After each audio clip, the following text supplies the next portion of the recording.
തള്ളിയ സ്ഥാപനങ്ങൾക്ക് പിഴ ചുമത്തി തദ്ദേശ സ്വയംഭരണ വകുപ്പിന്റെ എൻഫോഴ്സ്മെന്റ് സ്ക്വാഡ്. കോർപ്പറേഷൻ പരിധിയിലെ ടെക്സ്റ്റൈൽ സ്ഥാപനത്തിനും ഇസ്ലാമിക് സെന്റർ ഓഫീസിനുമാണ് 5000 രൂപ വീതം പിഴ ചുമത്തിയത്. ജൈവ അജൈവ മാലിന്യങ്ങൾ തരംതിരിക്കാതെ കൂട്ടിക്കലർത്തിയ നിലയിലായിരുന്നു സ്ക്വാഡ് കണ്ടെത്തിയത്. ശുചിത്വ മാലിന്യ പരിപാലന രംഗത്തെ നിയമലംഘനങ്ങൾ അന്വേഷിക്കുന്ന തദ്ദേശ സ്വയംഭരണ വകുപ്പിന്റെ എൻഫോഴ്സ്മെന്റ് സ്ക്വാഡാണ് കണ്ണൂർ കോർപ്പറേഷൻ പരിധിയിൽ പരിശോധന നടത്തിയത്.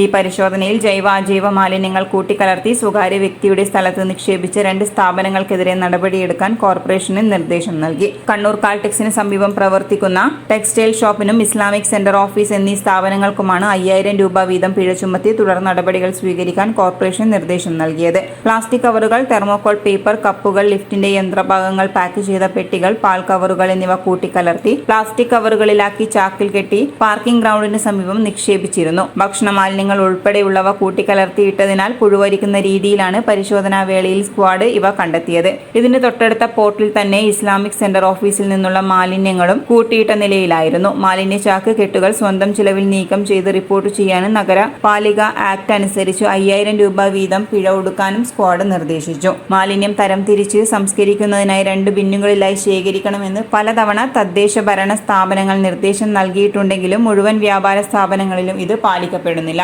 മാലിന്യങ്ങൾ കൂട്ടിക്കലർത്തി അംഗീകാരമില്ലാത്ത ഏജൻസികൾക്ക് നൽകുന്ന ഇത്തരം സ്ഥാപനങ്ങളെ കണ്ടെത്താൻ ജില്ലയിൽ എൻഫോഴ്സ്മെന്റ് സ്ക്വാഡ് വരും ദിവസങ്ങളിൽ വ്യാപക പരിശോധന നടത്തുന്നതാണ്. പരിശോധനയിൽ ജില്ലാ enforcement leader EP Sudheesh, enforcement officer KR Ajayakumar, Shereekhul Ansar, corporation public health ഇൻസ്പെക്ടർമാരായ ബിന്ദു, സൂര്യ എന്നിവർ പങ്കെടുത്തു.